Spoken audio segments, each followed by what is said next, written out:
Lauri Markkanen is gonna be the greatest of all time.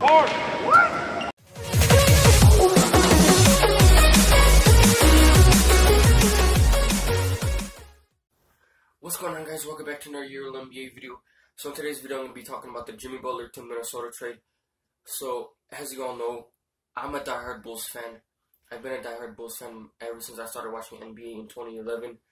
I started watching NBA in 2011 because Derrick Rose was the MVP, and you know I lived in Illinois, so there was a lot of hype. So I just been watching NBA since then. And freaking, I was 9 when I started watching NBA, and now I'm 15. So I've been watching NBA for how long? 6 years. So yeah, I've been watching NBA for 6 years, and I've been a diehard Bulls fan like for the whole 6 years. So you might be wondering, like, what are your thoughts on the Jimmy Butler trade? Because you know he's been on the Bulls his whole career. So I was sitting in my room, like, just sitting and waiting for the NBA draft to start. Oh yeah, by the way, I'm gonna have an NBA draft video up soon. It might be, I don't know, it might, the freaking draft, because I made a video of me reacting to the top 15 draft picks live. So it might be, it is either gonna be uploaded after this or before this. I don't know. But there's gonna be one of the NBA Draft Live video or whatever it's called up later today, or I mean tomorrow or earlier today or something, I don't know. But I was just sitting in my room waiting for the draft, and then the draft finally starts. You know, Markelle Fultz, you know, obviously Lonzo Ball, number 2, obviously number 3, Jason Tatum. I predicted that on my mock draft the other day. And number 4 was Josh Jackson, predicted that on my mock draft. Number 5, De'Aaron Fox, predicted that too, but then number 6, I didn't predict that. But after the second pick, Lonzo Ball was picked for the Lakers, obviously. But after that pick, I looked down at the screen. Like, I looked down at the bottom of the screen. It says, breaking news, Jimmy Butler has been traded to the Minnesota Timberwolves for Chris Dunn, Zach LaVine, and the 7th pick. And I was like, oh shoot! Like, if you saw that my video earlier today, or yesterday, if you're watching this, like the day it's uploaded, I didn't know what to think, cause like it just happened, and I didn't know what to do. Because you know Jimmy Butler, he was the best player on the Bulls. He's been on the Bulls his whole career. He was the best player. He was like the best facilitator, the best defender on the Bulls, the best clutch scorer on the Bulls. He scored 50 points last year, this year, and yeah, he was just like the best player. So obviously, it's like I'm kind of triggered, but you know the Bulls needed to rebuild though, so it's whatever. But yeah, okay. By the way, I'm gonna be making a thank you Jimmy Butler video, because you know he's been on the Bulls his whole career. So I'm just gonna be making a thank you Jimmy Butler video. But it's not gonna be like one of those, oh, I'm just gonna press record and then I'm gonna be like, thank you Jimmy Butler for scoring 50 points that one time. Like, no, like, oh, like obviously I'm thankful for him scoring 50 points, or else we wouldn't be like we wouldn't make the playoffs. I'm not gonna be like, oh, thank you for scoring 50 points, you know, thank you for scoring 50 points, and thank you for leading us to the 8th seed. Thank you for giving us all that you had on the court. Like, obviously he did all that. Like, what? I'm not just gonna be like that and then just press end recording and then upload it. I'm gonna actually put some editing into my thank you Jimmy Butler video, because you know he's been on the Bulls his whole career. So I'm gonna actually put a lot of editing in. Freaking, that video might not even go up for a couple of days, because I want to put a lot of editing into it. I don't know, I just like editing my videos a lot. It just makes it cooler and stuff. And, you know, I don't want to just sit here and just say, thank you, Jimmy Butler, and then end the recording and then upload it. Like, what? I don't think that's cool. I don't know how to explain it. Like, I don't think it's, like, as dope as editing a freaking video about Jimmy Butler and like saying thank you Jimmy Butler with a lot of edits. But yeah, what do I think about the trade between the Timberwolves and the Bulls? Obviously, it's the Bulls' best players, so obviously there's gonna be like some bad parts of the trade and some good parts of the trade. But right after the trade happened, I looked on Twitter and Instagram and stuff like that, and there was a whole bunch of people saying the Bulls got fleeced, the Bulls got robbed, the Bulls got finessed. But I'm here to tell you that it's not as bad as you think. People are quick to say that the Bulls got fleeced, and I'm back, sorry about that, the camera died. But people are quick to say that the Bulls got fleeced or like robbed. But I'm here to tell you that they really, like, they might have like lost the freaking trade, yeah. But I don't think they got like fleeced or robbed. Because, you know, they're trying to rebuild after all. So you know you have to get rid of all your good players if you want to rebuild. So since they try to rebuild, they got rid of Jimmy Butler. And I know some people are gonna be like, well, why didn't they could have got something better? But like the thing is, they're gonna get good players like when because you know they're not gonna be good anymore. So they're gonna actually have like top 10 picks later, like other year, like next year and the year after that. So they could get good players from there. And also, people are saying they could have got Wiggins, but like, do you think they didn't try or something? Like, obviously they tried to. Like, the Timberwolves called them up. They were like, "Oh, yeah, Bulls, do you want Zach LaVine, Chris Dunn, and the 7th pick for Jimmy and the 16th pick?" And then there was like, yeah. No, they were probably like, "Oh yeah, dang, I don't know. Can you play like Wiggins instead of like LaVine?" And they're like, "No." And they're like, "Okay, fine, the first one." There's probably something like that. I think I even saw something on the internet saying that they tried to get Wiggins. They were thinking about getting Wiggins, but obviously if they were thinking about getting Wiggins, they probably tried to, but then they said no. So, you know, they tried to get Wiggins, but they, you know, couldn't because the Timberwolves didn't want to. But yeah, people are quick to say that they got fleeced because they also, not only did they not get a lot for their, I think they got a lot for Jimmy Butler, but people think they didn't, and they also gave away their 16th pick. First off, if they wouldn't have given away the 16th pick, they probably wouldn't even got LaVine or Chris Dunn or the 7th pick. So one of them had to go for the 16th pick to stay. And the 16th pick, there's a very low chance that it actually is going to turn into a good player. Like, I know, sorry, I kind of burped a little bit, but I know that, you know, there's been some instances where this 15, 16, 17th pick has turned into an all-star and stuff, but that's a very low chance, so I'm like, I would have taken the risk too. So it's not like, oh my god, they gave away their 5th pick also, when they could have kept it. No, 16th pick, very low chance that they would have actually, that the 16th pick is actually going to become a good player. Wait, who did the 16th pick actually become? I think it was the guy from Creighton, the big man that's athletic. Like, he might become good, but I don't know. Because, like, he wasn't even that good on the Creighton team. Like, I don't know. But, yeah.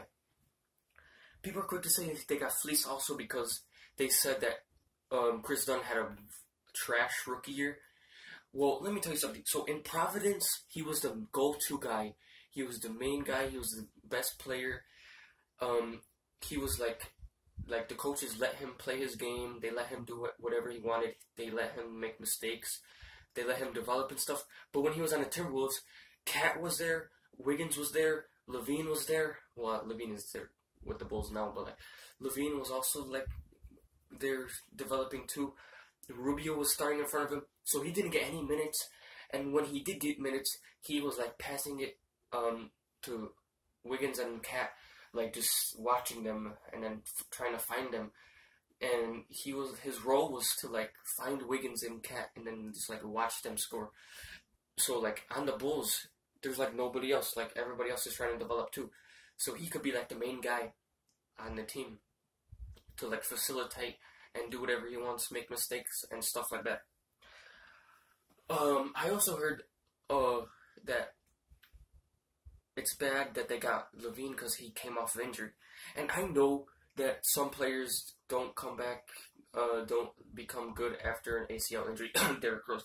But like the thing is, some players do come back as like good after an ACL injury. Just look at Paul George. He tore his whole leg and he split his leg. Well, he's like he freaking like his bone went through his leg and he's back MVP form. People were like trying to get him in the offseason. So there's a 50-50 chance that he becomes good again. And seen as though Derrick Rose was the best player and the go-to guy on the Bulls when he tore his ACL, and so he was never the same. But for LaVine, on the other hand, he's not going to be the go-to guy. He's just going to be back there not doing everything. So he has probably like an 85% chance of becoming good, so he has an 85% chance to become good again, and he's going to be jumping out the gym. And what some people don't realize is that Zach LaVine is actually a pretty good shooter. Like, people overlook his shooting because, like, he's a good dunker. He won the dunk contest twice. So people overlook that he's actually a good shooter. So he could bring shooting and freaking, like, jumping out of the gym abilities to Chicago. So I think that's Zach LaVine is actually pretty good for the Bulls. And alongside Chris Dunn, will be like Chris Dunn, Zach LaVine, and all these other players. But yeah, what other people say is that another reason why is that they never heard of the 7th pick. Forgot his name. Wait, it was Laurie something.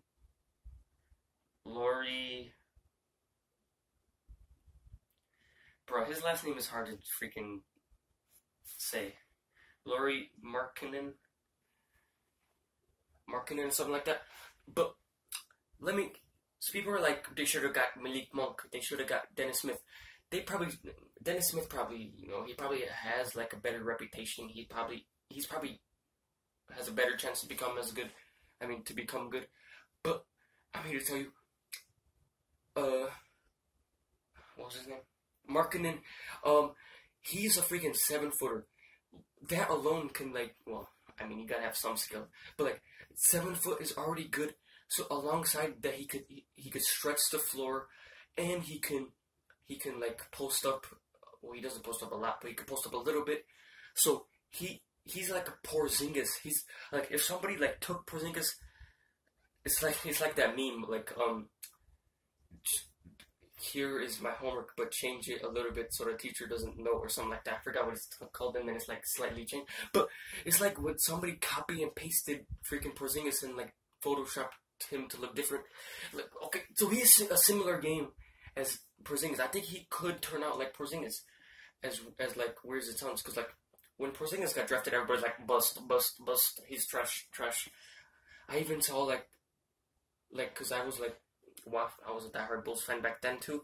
I was going on like freaking what's it called? I was going on NBA sites. I was going on NBA sites.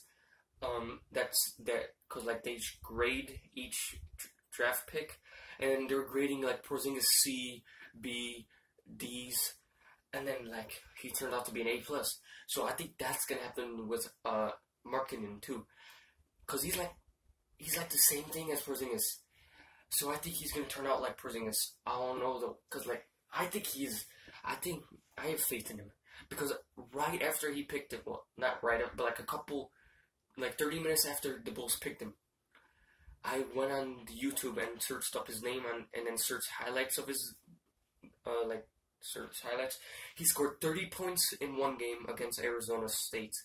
He scored 22 points in another game, and he was like the best player in the team. And like he was like pulling up from like freaking deep 3-point range. He was posting some people up. He was like doing all this stuff. Like he was like clutch too.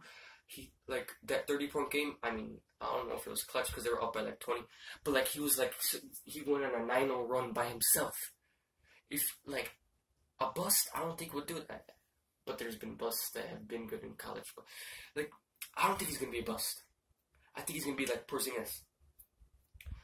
Also, this trade clears up cap space for the Bulls, and also all their players are on good contracts now, except for like Robin Lopez, but because they're all on their rookie contracts. So that's pretty good. And it clears up cap space for if they want to sign someone later on in the years. And also, people are saying that they could have got like other good people, but I think they got good people. I think they got good people. I think Chris Dunn is going to develop into a good player, and Zach LaVine is going to be like a good player too. And I think the Markkinen is going to be a good player too. And the 16th pick doesn't matter. There's a very rare chance that he's actually going to become a good player.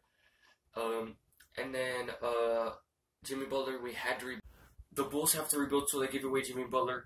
I mean, I know they could have got something better for Jimmy Butler, but, you know, it's going to pay off in the long run because now they're rebuilding, so they're going to get top 10 picks in the next upcoming drafts, and they have a bunch of young players. So, yeah. And I'm on Sports Illustrated right now, and I'm looking at the draft grades for the Timberwolves and Bulls. The Timberwolves draft grade is an A, according to them. That's a pretty respectable one. I'm surprised it's not an A+, to be honest. But then for the Bulls, they have a freaking D. Like, what? No. And the reasoning is Chicago surrendered the best player in this deal by a mile for an athletic scorer coming off a torn ACL. I already told you that he's going to be as good as he was. And a 23-year-old sophomore who couldn't even hold up backup point guard minutes. That's because he was on the Timberwolves, who already have two freaking good players who need the ball to score. The Timberwolves already have two scorers, and all they needed from Chris Dunn is to facilitate, and they already have Ricky Rubio for that, so he was basically useless on the Timberwolves. But yeah, in my opinion, the Bulls draft grade is a B, not a D. But yeah, basically that's my thoughts on the Jimmy Butler to Timberwolves trade. That's gonna be all for the video. Hopefully you guys enjoyed. Please like, subscribe, comment, and share, and I'll see you next time.